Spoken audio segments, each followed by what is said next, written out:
اللواط أو الشذوذ الجنسي، لماذا حرمه الله؟ مع من بدأ؟ كيف انتشر؟ ولماذا عاقب الله قوم لوط أشد عقاب؟ ولماذا ينظر الغرب للشذوذ الجنسي على أنه حق من حقوق الإنسان بعدما كان شيئا مرفوضا سابقا؟ السلام عليكم ورحمة الله تعالى وبركاته. أعزائي المشاهدين، فضلا وليس أمرا اشتركوا معنا في هذه القناة وساعدوا على نشر هذا المحتوى. قبل البدء في الإجابة عن الأسئلة، أولا يجب علينا معرفة ما هو الشذوذ الجنسي. باختصار شديد، الشذوذ الجنسي أو المثلية الجنسية هي علاقة بين جنسين من نفس النوع، سواء ذكر مع ذكر أو أنثى مع أنثى. ولكن قبل البدء في مناقشة موضوعنا، لابد من الإجابة عن سؤال جوهري ومهم: لماذا حرم الله المثلية الجنسية؟ حرم الله اللواط لخبثه وقذارته ومنافاته للفطرة السليمة، ولما فيه من ضرر ومفاسد على الفرد والجماعة، فيعاقب عليه بأشد العقوبات وأعظم الزواجر. ولقوله صلى الله عليه وسلم: من وجدتموه يعمل عمل قوم لوط فاقتلوا الفاعل والمفعول به. كما ورد في القرآن الكريم نفي الله عز وجل لهذا الفعل الشنيع، لقوله تعالى: ومن يفعل ذلك يلقى أثاما ويضاعف له العذاب يوم القيامة ويخلد فيه مهانا. ولقد حرم الله هذا الفعل الشنيع لأضراره الصحية، حيث يحتوي الشرج على بيئة جرثومية خاصة تعيش فيه بعض الجراثيم والبكتيريا الفتاكة مثل الشيريشيا كولي، وعند العلاج تنتقل هذه الجراثيم إلى المجاري البولية والجهاز البولي التناسلي، وتسبب بعض الأمراض مثل التهاب البروستات أو التهاب المثانة، وقد تنتقل إلى الكلية. وإن الجروح الناتجة في الغشاء المخاطي للشرج يكون منفذا مناسبا لنقل الجراثيم والفيروسات والأمراض الجنسية مثل الزهل. ويعتبر الاتصال الشرجي أهم وسيلة لنقل مرض الإيدز. إن أغلب الروايات تتحدث أن أول من فعل اللواط أو المثلية الجنسية هم قوم لوط عن طريق إبليس، حيث جاءهم في هيئة صورة صبي جميل فدعاهم إلى نفسه ففعلوا به الفاحشة، ثم استمروا على ذلك. وبعد انتشار هذا الفعل المحرم بين القوم، أرسل الله إليهم نبيه لوط عليه السلام، الذي نصحهم بأن يقلعوا عن ممارسة هذا الشذوذ، وأنذرهم ببطش الله وعقابه. كذبوه وأنكروا نبوته ورسالته وتمادوا في شذوذهم، وفي النهاية هلك القوم بما وقع عليهم من كارثة مريعة. ويشار إلى المنطقة التي أقام فيها قوم لوط على أنها منطقة سادوم التي تقع شمال البحر الأحمر، فقد كشفت الأبحاث أن الدمار لحقها تماما كما جاء في القرآن الكريم.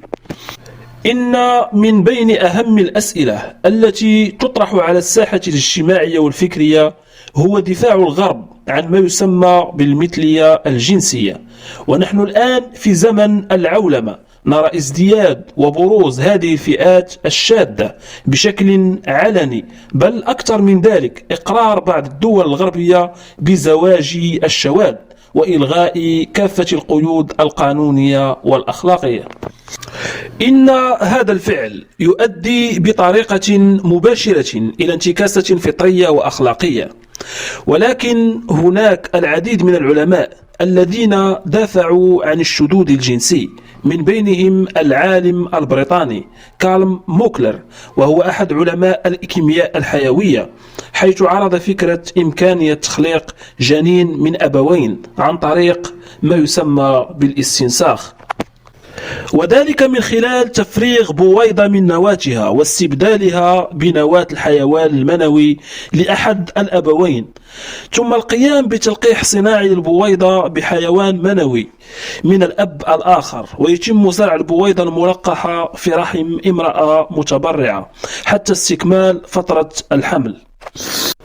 وليس من الغريب أن اليهود كان لهم السبق في دعم مثل هذه التوجهات الشاذة، عندما صوت الحامات المنتمون لأكبر تجمع يهودي في الولايات المتحدة لصالح الاعتراف بزواج الشواذ، وذلك في المؤتمر المركزي للحاخامات الأمريكيين التابع لحركة الإصلاح اليهودية، حيث صرح رئيس المؤتمر تشارلز كورلوف قائلا إن من حق الشواذ الاعتراف بزواجهم واحترامهم.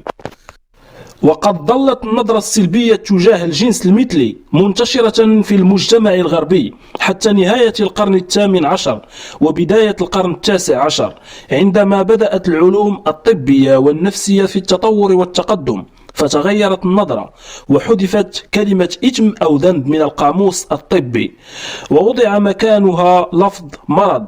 وكمثال ربط العالم كرافت الشذوذ الجنسي بالتغيرات الجينية والوراثية وبالضعف الحادث في الجهاز العصبي. ومع بداية القرن العشرين حدث شبه إجماع من علماء النفس على أن الشذوذ الجنسي هو مرض يولد به الإنسان.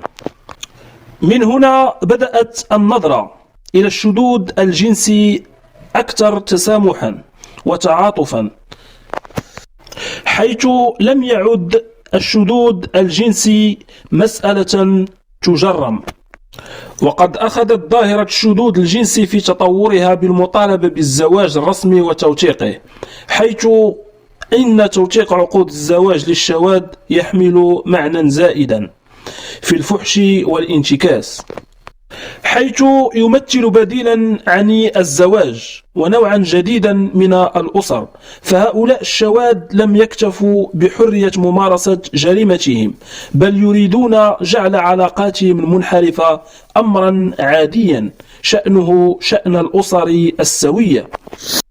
وقد حدث هذا بالفعل في هولندا، حيث سمح القانون بعد تبني البرلمان الهولندي بأغلبية كبيرة قانونا يجيز رسميا زواج الشواذ وتبني الأطفال من قبل شادين، بشرط أن يحمل الطفل الجنسية الهولندية. وفي ألمانيا اتجهت ظاهرة الشذوذ الجنسي من الوسط الشعبي إلى الوسط السياسي، حيث شهدت البلاد في السنوات الخمس الماضية تورطا كبيرا في هذه الظاهرة المرضية، حيث تفشى الشذوذ بين الوزراء والنواب والقادة الحزبيين والمسؤولين في الدوائر الحكومية، بعد أن كانت في العهد النازي جرما عقوبته الإعدام. أما بالنسبة للعالم الإسلامي، وبالرغم من انتشار العديد من الأفكار والسلوكات الغربية، إلا أنه ما زال يشكل قلعة حصينة ضد دعوات الشواذ في الغرب، وخاصة التنظيم الدولي للشاذين جنسيا، والذي تقوت شوكته يوما بعد يوم.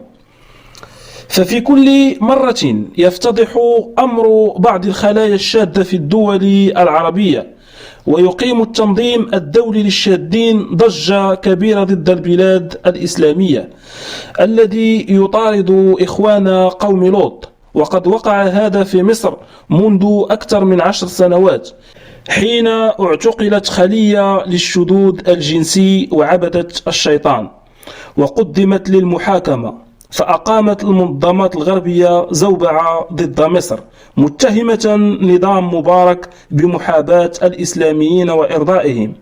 وتدخلت شخصيات سياسية غربية كبيرة في القضية، وتكرر هذا في الإمارات العربية المتحدة، حين داهمت السلطات فندقا كان الشواذ ينظمون فيه عرسا جماعيا لهم. وشهد المغرب أيضا حالات متكررة تدخلت فيها المنظمات الإسبانية والفرنسية والبريطانية. ويسعى التنظيم الدولي للشادين إلى اختراق العالم الإسلامي بطرق مختلفة، منها إنشاء منظمات وجمعيات محلية. وقد استطاع اختراق لبنان في هذا المجال، فظهرت بذلك العام الماضي أول جمعية للشادين اللبنانيين تدعى منظمة حلم. ومن الأساليب المتبعة في غزو العالم العربي والإسلامي التمويل واللجوء السياسي، فضلا عن الاختراق القانوني والدبلوماسي والثقافي والديني والإعلامي.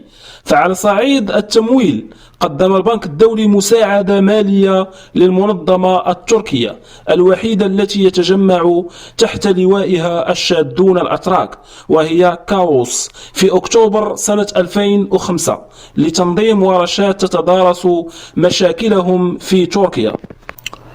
وتعتبر هذه العملية سابقة في تاريخ البنك الدولي، ورغم هزالة المبلغ نحو 5000 يورو، فإن ذلك اعتبر اعترافا رسميا من مؤسسة مالية عالمية.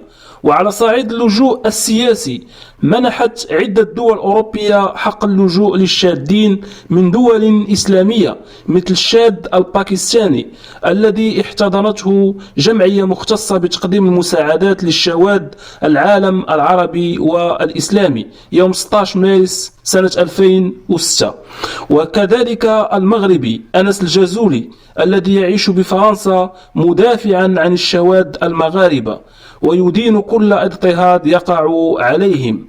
وقد سبق لهذا الشاذ أن كان وراء تنظيم مسابقات ملكة جمال المغرب، غير أن إسلاميي المغرب تصدوا له، مما دفعه للجوء إلى العمل السري ثم الهروب إلى الخارج. إذن تبين فيما سبق أن من القضايا التي تتجنب مجتمعاتنا العربية والإسلامية الحديث عنها بصوت عال هو الشذوذ الجنسي، في حين أن الأمر معاكس في الغرب، حيث يشكل الشذوذ قضية مثيرة للجدل والنقاش بين الناس وفي السياسة. وقد أجرت العديد من الدول الغربية استفتاءات شعبية خاصة بتشريع أو عدم تشريع المثلية الجنسية، واليوم باتت المثلية الجنسية مشرعة في معظم أوروبا، بل إن بعض الدول تبحث عن سن قوانين تجرم الأشخاص الذين يرفضون المثلية الجنسية. والشيء الذي لا يمكن أن ننفيه أن المثلية الجنسية ليست موجودة في مجتمعاتنا، بل على العكس من ذلك، فهي منتشرة وتتوسع وتتمدد، وباتت تطال شرائح اجتماعية كانت بعيدة عنها في السابق. لكن مجتمعاتنا، وكما عهدناها دائما في كل القضايا الإشكالية والأمراض الاجتماعية، فإنها تطمس رأسها في الرمال وتتجنب مواجهة الواقع، وتقرع الطبول رفضا واشمئزازا وتنديدا دون بذل أي جهد حقيقي للمواجهة والعمل على المعالجة. إن هذا الأمر ليس دعوة للتأقلم مع الشذوذ الجنسي والتكيف معه والقبول به، بل التعامل معه بواقعية ومرونة والعمل الجاد من خلال دراسات علمية تبحث في أسباب وخلفيات انتشار الشذوذ في مجتمعاتنا، والعمل على إيجاد الحلول لها بعيدا عن التهديد والوعيد بعذاب في الدنيا والآخرة.